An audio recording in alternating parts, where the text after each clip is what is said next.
with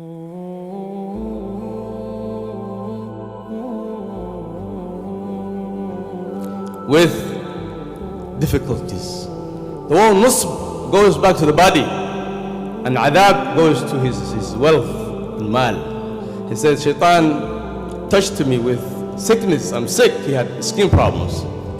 But everybody, ridiculed him and pushed him away. And he also had a lot of children, wealth and crops and gardens and cattle. And he lost all of that. And subhanAllah, ulama said for 18 years, he never said a word. And finally he said, Anni masani ash-shaytanu bi-nusbin wa adab. Because he knew, brothers and sisters, that this came from Allah subhanahu wa ta'ala.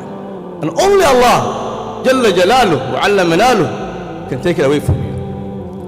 He was happy and content. We also know Prophet Yaqub alayhi salam, who lost his son Yusuf alayhi salam.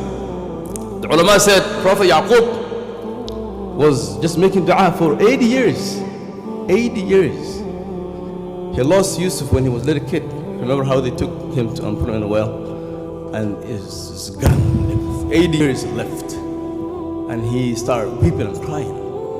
Until Allah subhanahu wa ta'ala gave us a depiction of what happened. He said, وَتَوَلَّى عَنْهُمْ. He turned away. وَقَالَ يَا أَسَفَا عَلَى يُوسُف. He said, sorrow and grief for Yusuf. He wasn't talking to anybody. وَبْيَضَّتْ عَيْنَاهُ. His eyes became white. And that is a metaphor, which basically means he became blind. Because he wasn't complaining to people.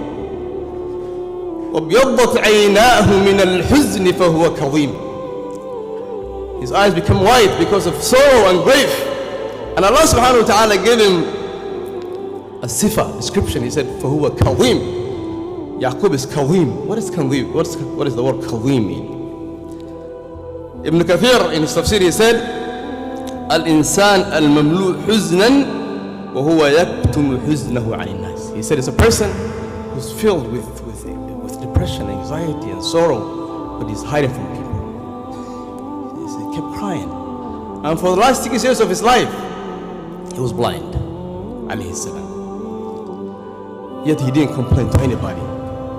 That is the way we should do ourselves when we have problems. Go back to the Quran, read the Quran and understand these stories. If Allah subhanahu wa ta'ala is testing a prophet, who are you? Who am I? Ikhwani fillah, his sons, they said, قالوا تالله تفتأ تذكر يوسف حتى تكون حرضا أو تكون من الهالكين.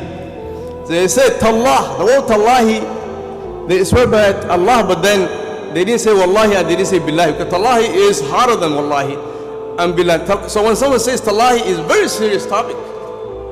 Once you say Wallahi, still normal. Wallahi, I had a cup of tea, people say that. But once you go from Wallahi to Tallahi, there's a whole sentence missing.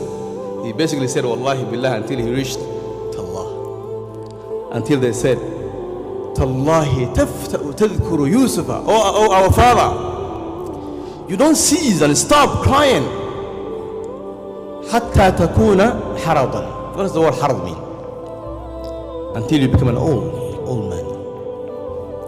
Aw takuna min al-halikin, or until you die. You will never stop crying for Yusuf. What did he say to them? He said, فَاللَّهُ خَيْرٌ حَافِظًا وَهُوَ أَرْحَمُ الرَّاحِمِينَ. Allah subhanahu wa ta'ala is the best guardian and He's the most merciful. So Allah, who's the one testing me, He said He's the most merciful. I have no problems, as long as it's coming from Allah subhanahu wa ta'ala. The third remedy to depression and anxiety, brothers and sisters, is to remember that those who suffer the most are those closest to Allah subhanahu wa ta'ala. In the hadith, the Prophet ﷺ said, إِنَّ اللَّهَ إِذَا أَحَبَّ قَوْمًا ابْتَلَاهُمْ. If Allah loves certain people, He will test them.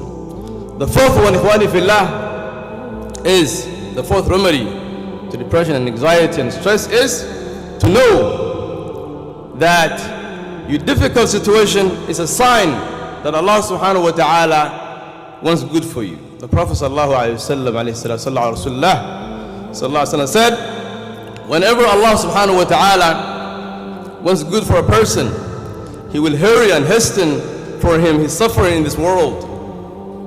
But when Allah subhanahu wa ta'ala wants otherwise for a person, He will withhold from him the suffering so that He may deliver it to him in full in the day of judgment. Imam al-Fudayl ibn Iyad, rahimahullah, one of the greatest Salaf, used to say, Allah subhanahu wa ta'ala cares for His believing man and woman through trials, the same way that man cares for his family through goodness. He also said, Al-Fudayl ibn Iyad, one will not attain the true state of Iman until he views trial as a blessing and ease as calamity. Allah subhanahu wa ta'ala, brothers and sisters and respected elders, Allah subhanahu wa ta'ala said in Surah Al-Ankabut, Alif Lam Mim, أحسب الناس أن يتركوا أن يقولوا آمنا وهم لا يفتنون. Do people think that we will just leave them alone? They will be left alone without, for them just say we believe. أن يقولوا, they just said آمنا, we believed. وهم لا يفتنون, and they were not put into trials and tests. Ikhwani fillah, the fifth point, the fifth remedy to depression and anxiety is to realize that Allah subhanahu wa ta'ala may want for you a particular grade in Jannah, but your current good deed do not qualify you for that.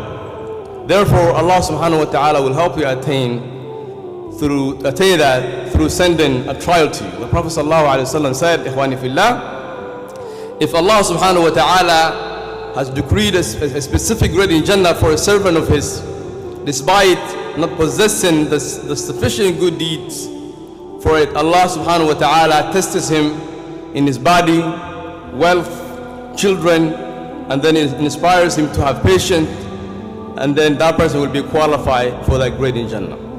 Ikhwani fillah, brothers and sisters in Islam, respected elders, if we were to realize that our anxiety and problems is in fact something that will elevate us in akhirah, anxiety will become much easier to deal with.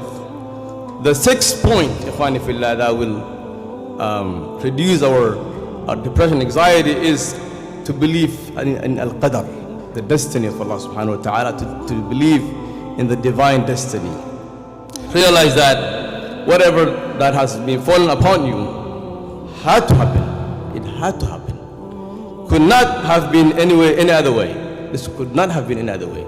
It had to happen. It is a matter that was written for you thousands of years ago before you were even created.